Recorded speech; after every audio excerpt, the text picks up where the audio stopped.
Hello everyone, I'm Kirk Mefford and I'm one of West High's chemistry teachers.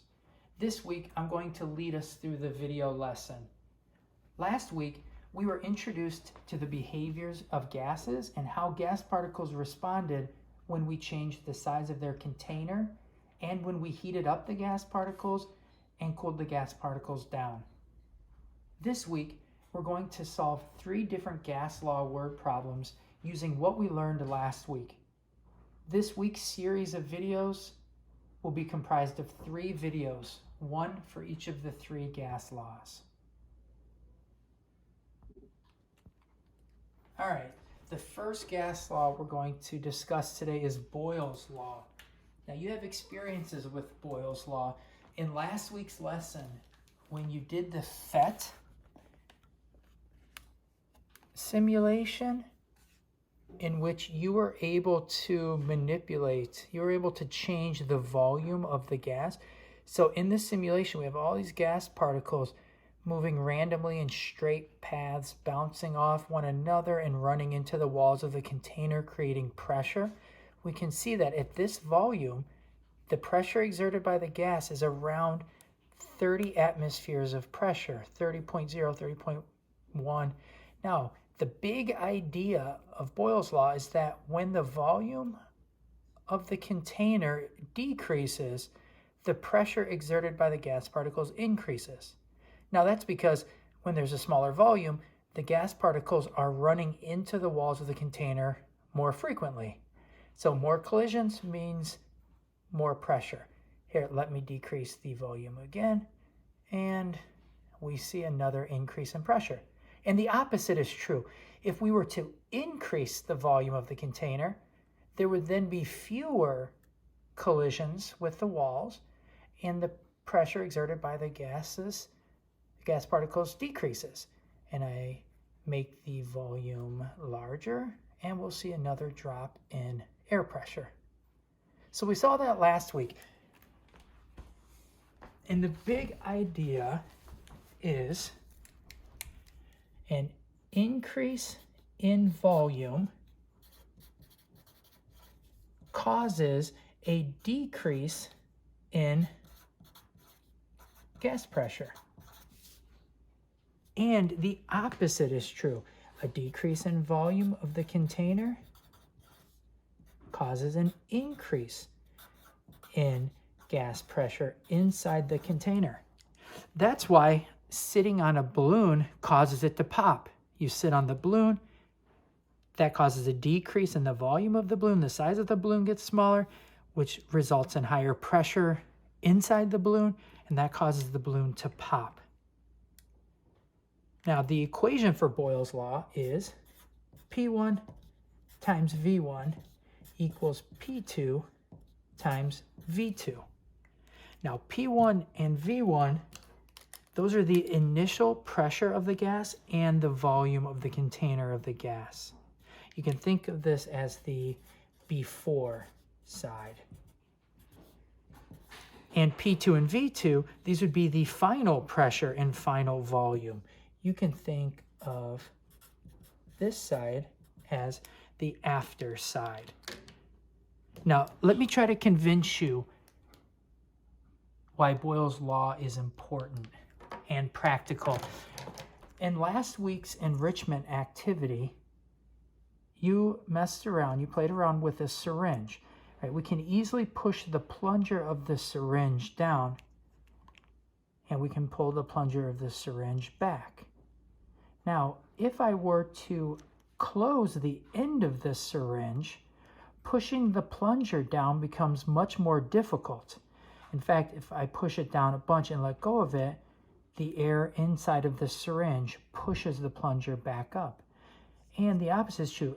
If I keep my thumb on the end of the syringe and I try to pull the plunger out, it becomes increasingly difficult to pull the syringe out. Now, the big idea of Boyle's law tells us that the reason this happens is because when I close the syringe, as the volume of the gas gets smaller, the pressure inside the syringe increases. The more I push the plunger down, the more the gas particles push the plunger up. And the opposite is true.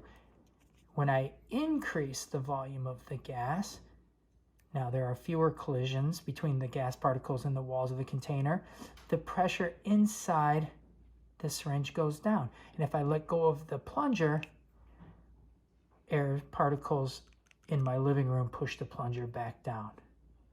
So we can use Boyle's law, the equation in Boyle's law, and we can actually calculate the pressure change inside the syringe. So let me show you how we can do that. In this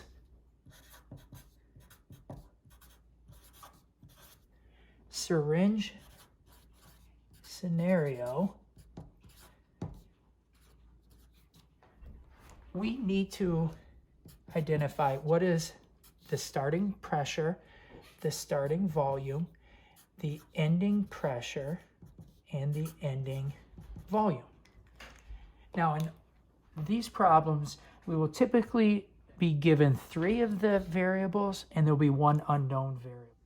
I'd like to share a strategy with you that I find useful for solving word problems in chemistry and physics. The first step in the strategy is to identify the known variables. That means I read the word problem and I write down, as I read it, I write down each variable that's given to us. Now, in this syringe scenario, we need to be given the initial pressure, the initial volume, the final pressure, and the final volume. We need to be given 3 of those 4. In this scenario, we're given the initial volume. The syringe can hold up to 10.0 milliliters of a liquid or air or gas. So we know that the initial volume is 10.0 milliliters. I'm going to write that here as volume 1 is equal to 10.0 milliliters. And we're given the initial pressure. When I close the end of the syringe, I know that the air pressure inside of the syringe is equal to the air pressure in my living room. And that atmospheric pressure is equal to 760 millimeters of mercury. Now, it's worth noting that there are many, many different units of measurement for pressure. In this example, I'm using millimeters of mercury, but there are also units such as the torr and the bar and inches of mercury and pounds per square inch. There are many different units. In gas laws, it doesn't matter which unit you use for pressure as long as pressure 1 and pressure 2 have the same units of measurement. Now, we know volume 1, we know pressure 1, and we know one of the last 2 variables. When I push the plunger down to 5.0 milliliters of volume, that is volume 2. That's the final volume, 5.0 milliliters. Volume 2, 5.0 milliliters. Now, step 2 in our strategy, step 2 is to identify the unknown variable. I've abbreviated unknown here with just UNK, U-N-K. So step 2 is to identify the unknown variable. When I read the word problem, I need to figure out which variable am I trying to solve for. In this case, the unknown variable is pressure 2, the new pressure inside of the syringe when I change the volume from 10 milliliters to 5 milliliters.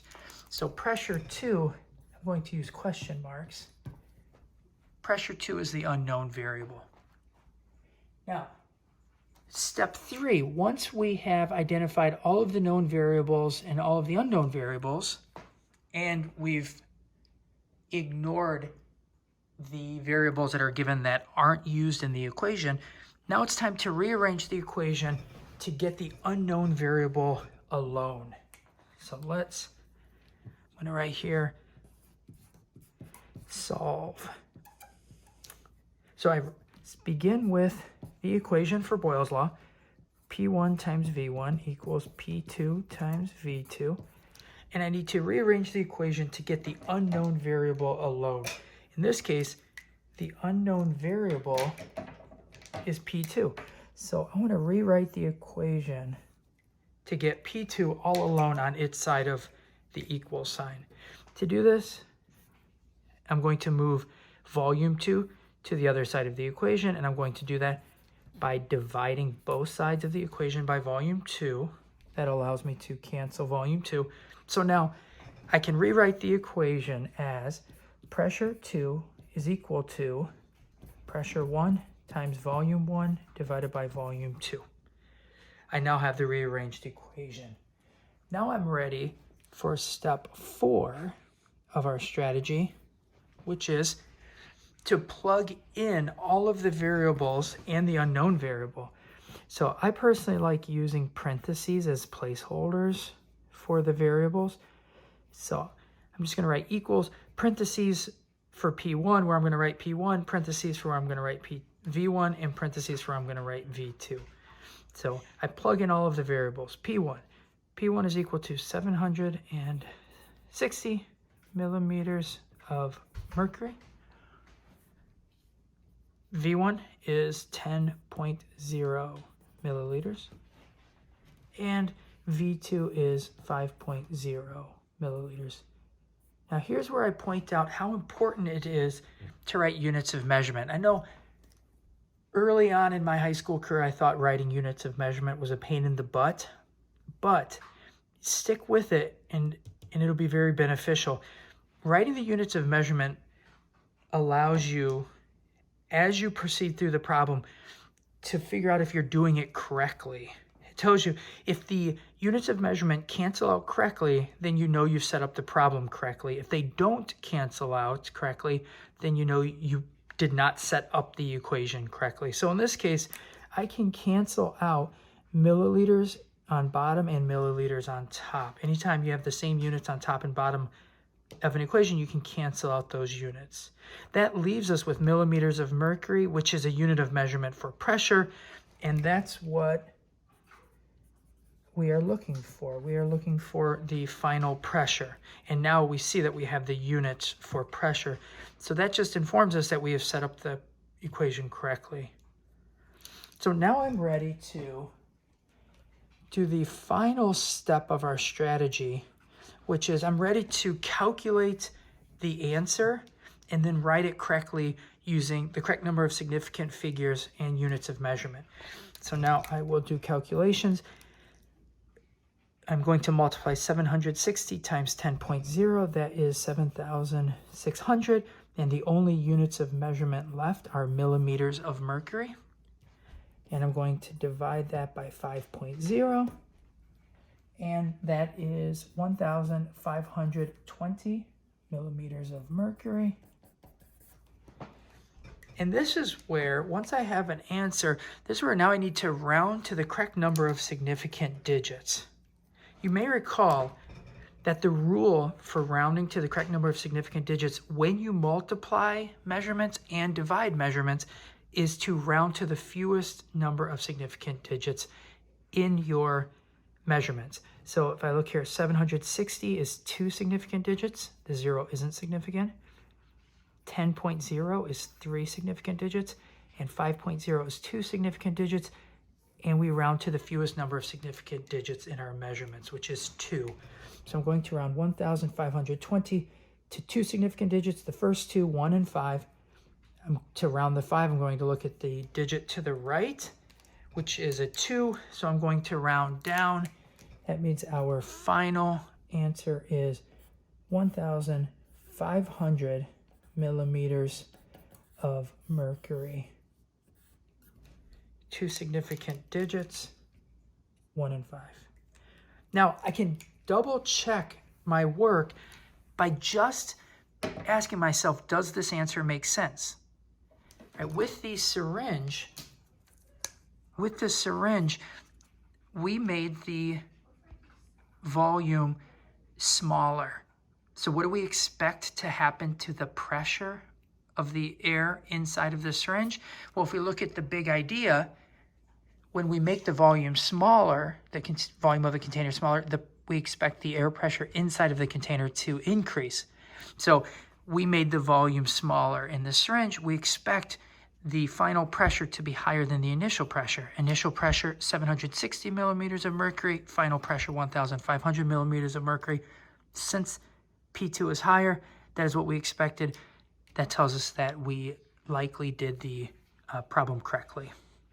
So when you do this in this week's homework assignment, you have two options. You can either type out all of your work in the worksheet, or you can write out your work like I did here, take a photo with your laptop or phone and insert it into the show your work section of the worksheet.